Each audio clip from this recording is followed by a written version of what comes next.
In horror movies, the teenager alone in the house is a cliché. You know the script.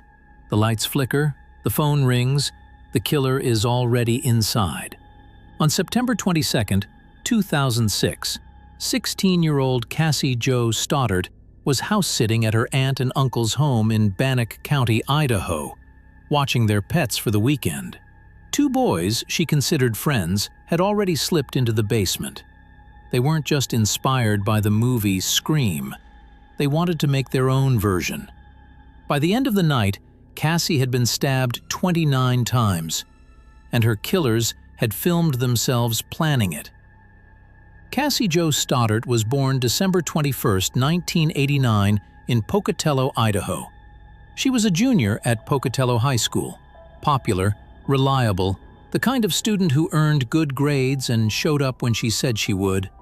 Her art teacher, Bob Beeson, would later describe her as someone you could count on. Her mother, Anna, knew her daughter as responsible beyond her years, the kind of kid who didn't need constant supervision.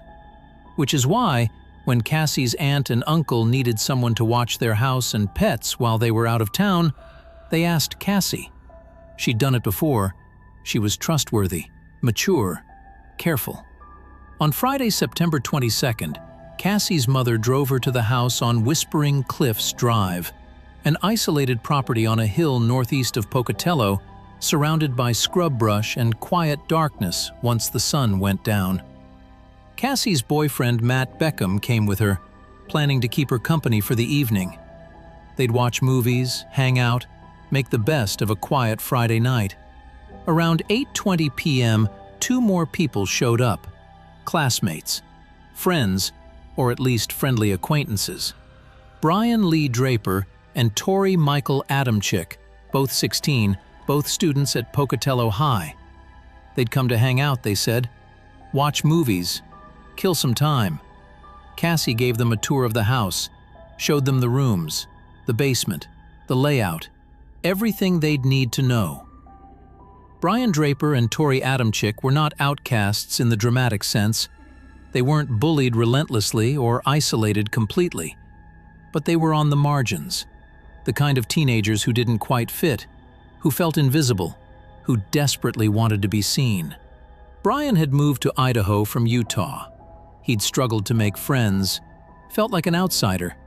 He'd become fascinated with the Columbine High School massacre, not horrified by it, but drawn to it. Columbine kind of created a subculture for disenfranchised kids who don't fit in anywhere, he'd later explain. They were in the spotlight for the hour they did what they did. That's what I wanted. Tori was obsessed with horror movies, specifically Scream, the 1996 slasher film where a masked killer stalks teenagers, where the villain is revealed to be not one person but two, working together, filming their crimes like a twisted art project. Together, Brian and Tori fed each other's worst impulses, started recording themselves, making videos where they talked about wanting to kill, wanting to be like famous serial killers, wanting to make history. They'd tried before, 8 or 9 times according to what they'd say on tape, but their intended victims were never alone. Parents would show up. Plans would fall through, until Cassie, who they knew would be house-sitting, who they knew would be alone, eventually, in a big, dark house in the middle of nowhere. She wasn't chosen because they hated her. She was chosen because she was available. That Friday evening, the 4 teenagers watched Kill Bill, Volume 2 in the living room. Normal teenage behavior. Cassie, Matt, Brian, and Tori, just friends hanging out on a Friday night. Around 9:30 p.m., Brian and Tori announced they were leaving, going to catch a movie at the theater, they said. They left through the front door. Matt stayed a bit longer, but his parents had a curfew. Around 11:15 p.m., he kissed Cassie goodnight and headed home. Cassie was alone, except she wasn't. Brian and Tori hadn't gone to any movie. They'd circled back, used the basement door they'd unlocked during their earlier tour, slipped inside while Cassie was upstairs, oblivious, probably settling in for a quiet night of watching TV and taking care of the pets. They waited in the basement, and they started implementing their plan. First, they cut power to parts of the house, made the lights flicker and go out. Classic horror movie setup: make the victim scared, confused, vulnerable. Matt, before he'd left, had actually gone to check the fuse box when the lights failed. His fingerprints would later be found there, which would briefly make him a person of interest until his alibi cleared him completely. After Matt left, the power went out again. Cassie called him, worried. He called Brian's cell phone. Brian claimed, whispering, that they were at a movie. Cassie stayed upstairs. Didn't go investigate. Maybe she was scared. Maybe she was just being sensible. You don't go wandering into dark basements when weird things are happening. Her caution couldn't save her. Around midnight, Brian and Tori stopped waiting, stopped trying to lure her down. They went upstairs, and they attacked. Cassie Jo Stoddart was stabbed 29 times. Both boys wore white masks they'd painted to look like blood-spattered versions of Ghostface from Scream. Both carried knives they'd purchased specifically for this purpose. The fatal wounds, at least 12 of them could have killed her on their own, came from a serrated blade that would later be linked to Brian Draper. Tori used a non-serrated knife. The medical examiner would later note that Cassie fought back, fought hard. There were defensive wounds on her hands, evidence of a desperate struggle for survival. But she was 16 years old, 5'3", attacked by surprise by two people who'd planned this, who had weapons, who had the advantage of shock and numbers. She didn't stand a chance. After it was over, after Cassie lay dead on the living room floor, Brian and Tori gathered their weapons, their masks, their evidence. They drove to Black Rock Canyon and tried to destroy everything, burned some items, buried others. Then they went about their lives, waited to see if anyone would notice, if anyone would connect them to what had happened in that house on Whispering Cliffs Drive. For 2 days, Cassie's body lay undiscovered while Brian and Tori went to school, acted normal, pretended nothing had happened. On Sunday afternoon, September 24th, Cassie's aunt and uncle returned home from their trip. Their 13-year-old daughter was the one who found Cassie, lying on the living room floor, blood everywhere, deep wounds visible even from a distance. The 911 call was frantic, hysterical. "There's a girl dead on my floor," someone screamed to the dispatcher. "She's missing a finger." Lieutenant Robert Rausch of the Idaho State Police arrived to find a scene that shocked even experienced investigators. The amount of blood, the violence, the clear evidence of a prolonged, brutal attack. This didn't happen in Pocatello. This quiet Idaho town didn't have murders like this. The investigation moved quickly. Detectives interviewed Cassie's boyfriend, Matt Beckham. He'd been the last known person to see her alive, so naturally he was a suspect. But Matt had an alibi, passed a polygraph, and he told investigators something crucial. 2 other students had been at the house that night, Brian Draper and Tori Adamczyk. When detectives interviewed them, both boys claimed they'd gone to a movie after leaving Cassie's house, but neither could describe what the movie had been about. And an employee at the theater, who happened to go to school with them, confirmed with certainty that neither boy had been there that night. "They were lying to us," Idaho State Police Captain John Gansky would later say. "Now we had to figure out why." When confronted with the lie, Brian initially claimed they'd been breaking into cars and didn't want to admit it. But investigators didn't buy it. And as they dug deeper, the case broke wide open. Brian Draper eventually confessed, not out of remorse, but because the evidence was overwhelming. He led detectives to Black Rock Canyon, showed them where they'd buried and burned evidence. Among the recovered items was a partially burned VHS tape.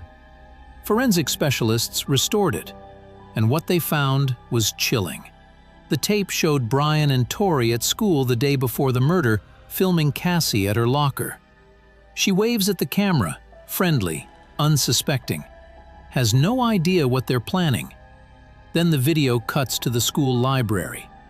Brian and Tori huddled together, creating a death list of potential victims. Cassie's name is at the top. They talk directly to the camera about their plan, about how Cassie has to be the one because she'll be alone, about how they're going to be like Scream, like the Columbine shooters, like famous serial killers. "We're going to make history," Brian says. "Those people were mere amateurs compared to what we're going to be," Tori adds, referring to Ted Bundy, the Zodiac Killer, the Hillside Strangler. They laugh, joke, treat it like performance art rather than premeditated murder. The video jumps to footage from the night of the murder, filmed in a car, presumably before they went to Cassie's house. The time is 9:50, September 22, 2006, Brian says into the camera. "Unfortunately, we have the grueling task of killing our two friends." And then, perhaps most disturbingly, there's footage from after. Filmed late that night, after they'd left Cassie dying in that house. "We just killed Cassie," Brian says almost gleefully. "We just left her house. This is not a joke." They discuss buying movie tickets retroactively to create an alibi. Laugh about what they've done. Show no remorse, no horror at what they've just participated in. Just satisfaction. Like they'd accomplished something. Brian Lee Draper and Tori Michael Adamczyk were both 16 when they murdered Cassie Jo Stoddart. Under Idaho law, they were tried as adults. The trials were separate but similar. Both faced first-degree murder and conspiracy to commit murder charges. The videotape was the centerpiece of the prosecution's case. Impossible to explain away, impossible to claim was anything other than premeditation, planning, and deliberate execution of a calculated killing. In April 2007, Brian Draper was convicted. In June 2007, Tori Adamczyk was convicted. Both received the same sentence, life in prison without the possibility of parole for the murder charge, plus 30 years to life for the conspiracy charge. They've both appealed multiple times over the years, argued that sentencing juveniles to life without parole is cruel and unusual punishment, that their ages should have been considered more heavily, that they deserve a chance at redemption. The Idaho Supreme Court has consistently upheld their convictions and sentences. Both remain in prison. Brian at the Idaho State Correctional Institution, Tori was transferred to Saguaro Correctional Center in Arizona. Neither will ever walk free. On October 1, 2006, 500 people attended Cassie Jo Stoddart's funeral. Her family started Pumpkins for Cassie in her memory, an annual tradition where donations to the Pocatello Animal Shelter and Idaho Food Bank earned you a pumpkin, honoring Cassie's love for animals and her generous spirit. But no memorial, no pumpkin drive, no justice in a courtroom can bring her back.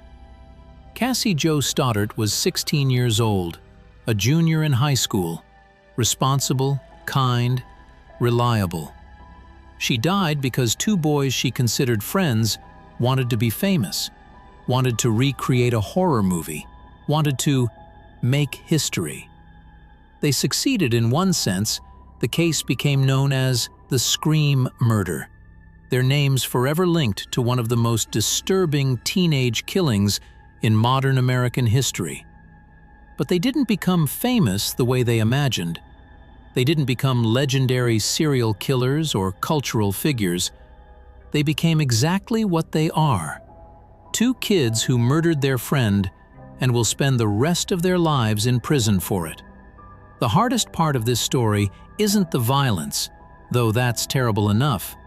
It's the premeditation, the planning, the videotaping, the complete absence of empathy or recognition that Cassie was a real person whose life mattered. They treated her murder like a school project, like a creative exercise, like fiction they were bringing to life. But Cassie Jo Stoddart wasn't fiction. She was real, and she deserved so much better than dying on a living room floor while two people she'd trusted filmed themselves celebrating what they'd done. So remember Cassie, not as a victim in the Scream murder, but as a 16-year-old girl who should have had her whole life ahead of her, who should have graduated high school, maybe gone to college, maybe gotten married, maybe had kids of her own. Instead, she became a cautionary tale, a reminder that some people don't see the difference between movies and reality, don't understand that violence isn't performance art, and that sometimes the scariest monsters aren't fictional killers in masks. They're the people sitting next to you in class. Thank you for watching this video. And remember, not everyone who calls themselves a friend deserves that name.